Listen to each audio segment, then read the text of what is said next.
اعوذ باللہ من الشیطان الرجیم، بسم اللہ الرحمن الرحیم۔ ایک ہندو گھرانے کے اسلام لانے کا واقعہ جو بالکل سچا واقعہ ہے۔ ہمارے ملک پاکستان کے صوبہ سندھ میں ایک ہندو گھرانے کے اسلام لانے کا ایک عجیب واقعہ پیش آیا۔ ایک جوان کا تعلق ہندو گھرانے سے تھا۔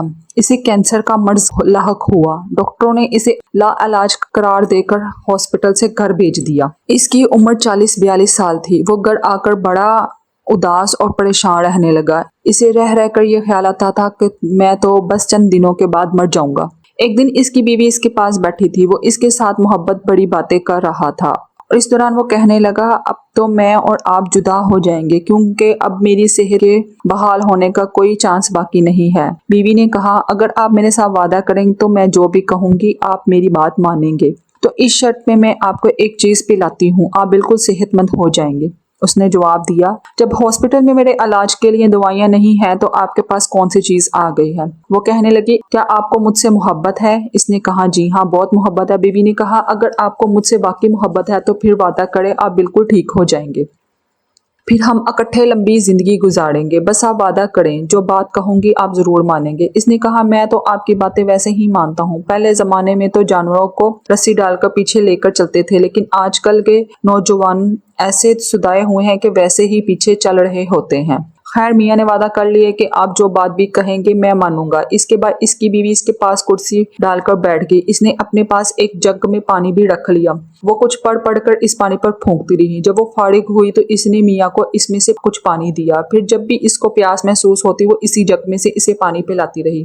اللہ کی شان دیکھیے کہ اس نے ابھی چند دن ہی وہ پانی پیا تھا کہ وہ اپنے آپ کو ہیلدی محسوس کرنے لگا۔ اس نے جا کر لیبارٹری ٹیسٹ کروایا تو پتہ چلا کہ اس کے اندر کا بلڈ کینسر ختم ہو چکا تھا۔ اس کو یقین نہ آیا۔ جب اس نے ساری صورتحال اپنی بیوی کو بتائی تو اس نے کہا تھا کسی دوسری لیبارٹری سے چیک کروا لیں۔ چنانچہ دوسری لیبارٹری میں چلا گیا، وہاں سے بھی یہی رپورٹ ملی کہ بلڈ کینسر ختم ہو چکا ہے۔ وہ بڑا حیران ہوا۔ جب وہ دوسری رپورٹ لے کر گھر آیا تو بیوی سے کہنے لگا، میری بیماری تو واقعی ختم ہو چکی ہے اور میں بھی اپنے آپ کو بہتر محسوس کر رہا ہوں، مگر سچ سچ بتائیں کہ آخر یہ معاملہ کیا ہے؟ بیوی کہنے لگی، پہلے تو آپ وعدہ پورا کریں جو میرے ساتھ کیا تھا، پھر بتاؤں گی۔ اس نے کہا، ٹھیک ہے آپ مطالبہ کریں، آپ جو بات بھی کہیں گی میں پوری کروں گا۔ وہ کہنے لگی، آپ کلمہ پڑھ کر مسلمان ہو جائیں۔ جب اس کی بیوی نے یہ کہا تو وہ ہندو جوان حیران رہ گیا اور اس کے چہرے کی طرف غور سے دیکھ کر بولا، آپ کیا کہہ رہی ہیں؟ بیوی نے کہا، میں آپ کی بیوی ہوں، اب آپ کو صحت مل چکی ہے، آپ نے مجھ سے وعدہ کیا ہوا ہے، لہٰذا اب آپ اپنا وعدہ نبھائیں اور کلمہ پڑھ کر مسلمان ہو جائیں۔ اس نے کہا، میں تو یہ تصور بھی نہیں کر سکتا تھا کہ آپ مجھ سے یہ کہیں گی۔ بیوی نے کہا، جی آپ کی بات بالکل ٹھیک ہے، لیکن اب جو کہہ دیا وہ پورا کریں۔ اس نے پوچھا، کیا آپ مسلمان ہیں؟ بیوی کہنے لگی، ہاں میں مسلمان ہوں۔ اس نے کہا، تمہارا باپ تو اتنا پکا ہندو ہے کہ وہ تو اوروں کو بھی ہندو بناتا ہے، اگر اسے آپ کے بارے میں پتا چل گیا تو وہ تو آپ کا گلا گھونٹ کے مار دے گا، تو ایسے گھر کی لڑکی ہو تو تم کیسے مسلمان بن گی؟ بیوی نے کہا، یہ لمبی کہانی ہے، پھر سناؤں گی، آپ پہلے کلمہ پڑھیں اور مسلمان بن جائیں۔ میاں اب اچھی طرح قابو آ چکا تھا، اس لیے اسے کلمہ پڑھنا ہی پڑا۔ الحمدللہ وہ مسلمان بن گیا۔ اس کے بعد بیوی سے کہا کہ اب بتاؤ کہ اصل میں معاملہ ہوا کیا تھا۔ آپ نے اسے یہ کہانی سنائی جو اب میں سنا رہا ہوں۔ اب اس نے اسے یہ کہانی سنائی جو اب میں آپ کو سنا رہی ہوں۔ بیوی نے کہا، جب میں چھوٹی عمر میں اسکول پڑھتی تھی اس وقت میری کلاس میں ایک مسلمان لڑکی بھی تھی، وہ میری سہیلی بن گئی۔ وہ ہمارے پڑوس میں ہی رہتی تھی۔ میں شام کے وقت اس کے گھر کھیلنے کے لیے جاتی تھی۔ اس کی والدہ مسلمان بچوں کو قرآن مجید پڑھاتی تھی۔ میری وہ سہیلی بھی اپنے والدہ سے قرآن مجید پڑھتی تھی۔ چونکہ وہ میری سہیلی تھی اس لیے جب وہ اپنا سبق یاد کرتی تھی تو میں بھی اس کے پاس بیٹھ جاتی تھی۔ میں بھی ذہین تھی، اسے بھی سبق یاد ہو جاتا تھا۔ اور مجھے بھی اس کا سبق یاد ہو جاتا تھا۔ جب وہ اپنی امی کو سناتی تو میں بھی ان سے کہتی کہ خالہ میں بھی سناتی ہوں۔ اس طرح وہ مجھ سے بھی سبق سن لیتی تھی۔ جب خالہ نے چند دنوں میں میرا یہ شوق دیکھا تو انہوں نے مجھے مشورہ دیا کہ بیٹی تم روزانہ ہی تو آتی ہو، تم بھی اس کے ساتھ ساتھ روزانہ یاد کرتی رہو۔ چونکہ میری کلاس فیلو تھی اس لیے میں نے کہا، جی ٹھیک ہے۔ جب میں نے یہ کہا تو خالہ کہنے لگی، بیٹی یہ کسی کو نہ بتانا۔ میں نے کہا، جی میں کسی کو نہیں بتاؤں گی۔ اس طرح میں 2 سال تک ان کے گھر جاتی رہی اور سبق بھی پڑھتی رہی۔ جس طرح ان کی بیٹی نے ناظرہ قرآن پاک کیا اسی طرح میں نے بھی اس کے ساتھ قرآن پاک مکمل کر لیا۔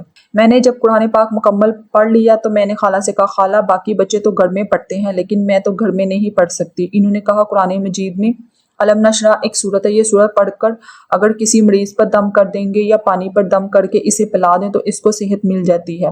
یہ عمل مجھے کسی بزرگ نے بتایا تھا، اب یہی عمل میں آپ کو بتا رہی ہوں، اسے یاد رکھنا، یہ کبھی نہ کبھی تیرے کام آئے گا۔ وہ مجھے اس قسم کی باتیں سناتی رہتی تھی۔ جب میں جوان ہوئی، میری شادی ہونے لگی تو چند دن پہلے میں نے ان کے پاس گئی، ان کے پاس بیٹھ کر بہت روئی۔ میں نے کہا خالہ آپ کی بیٹی میری سہیلی تھی، اس کی وجہ سے میں آپ کے گھر میں آیا کرتی تھی، اسی بہانے سے میں نے قرآن پاک بھی پڑھ لی اور آپ نے مجھے کلمہ بھی پڑھا دیا تھا۔ اندر سے تو میں مسلمان ہو چکی ہوں، لیکن اب جہاں میری شادی ہو رہی ہے وہاں تو میں نے اپنا ایمان کا اظہار کر سکتی ہوں اور نہ ہی میرے پاس قرآن مجید ہوگا اور میرا کیا بنے گا۔ خالہ نے کہا بیٹے تم پریشان نہ ہونا، میں کسی نہ کسی طرح تمہارے ساتھ جہیز میں قرآن مجید بھیج دوں گی۔ میں نے کہا یہ تو بہت ہی عجیب بات ہے۔ چنانچہ خالہ نے میری والدہ کو پیغام بھجوایا کہ آپ کی بیٹی میری بیٹی کی سہیلی ہے، میری بیٹی اسے ہدیے کے طور پر جہیز کے کچھ کپڑے دینا چاہتی ہے، اگر اجازت ہو تو میں بھی کپڑے بنوا دوں۔ میرے والدین کے وہم و گمان میں یہ بات نہیں آ سکتی تھی۔ انہوں نے سوچا کہ یہ دونوں پرائمری سے لے کر کالج تک کلاس فیلو رہی ہیں اور آپس میں محبت بھی رکھتی ہیں، اس لیے انہوں نے اجازت دے دی کہ ٹھیک ہے آپ بھی کچھ جوڑے بنوا دیں۔ چنانچہ انہوں نے جواب بھیجا کہ ہم اس کو جہیز میں 7 جوڑے بنوا کر دیں گے۔ اس خالہ نے میرے لیے بہت ہی قیمتی جوڑے بنوائے۔ انہوں نے ان کپڑوں کو بہت ہی خوبصورت طریقے سے گفٹ پیک کروایا اور ان کے درمیان میں قرآن مجید کو بھی گفٹ پیک کر کے ہمارے گھر بھجوا دیا، اور ساتھ ہی یہ بھی کہا کہ ہم نے اس کے کپڑے گفٹ پیک کیے ہوئے، آپ اسے یہاں اپنے گھر نہ کھولنا بلکہ آپ کی بیٹی اپنے نئے گھر میں جا کے کھولے گی تاکہ اس کا خاوند بھی دیکھ کر خوش ہو۔ میرے والدین کو ان کی یہ بات بہت اچھی لگی، چنانچہ انہوں نے بھی کہا یہ گفٹ پیک واقعی بہت خوبصورت ہے، بہتر یہی ہوگا کہ دلہن اپنے گھر میں جا کر ہی کھولے۔ میں جب آپ کے گھر میں آئی تو میں نے سب سے پہلا کام یہ کیا کہ جس کمرے میں میری رہائش تھی میں نے قرآن پاک نکال کر اس میں کہیں چھپا دیا۔ جب آپ روزانہ دفتر چلے جاتے تو میں پیچھے قرآن پاک کھول کر پڑھ لیتی اور جب آپ کے واپس آنے کا وقت قریب ہوتا تو میں اسے اچھی طرح چھپا کر رکھ دیتی تاکہ آپ اس کو نہ دیکھ لیں۔ زندگی کتنے سال میں نے آپ سے اپنا ایمان چھپائے رکھا۔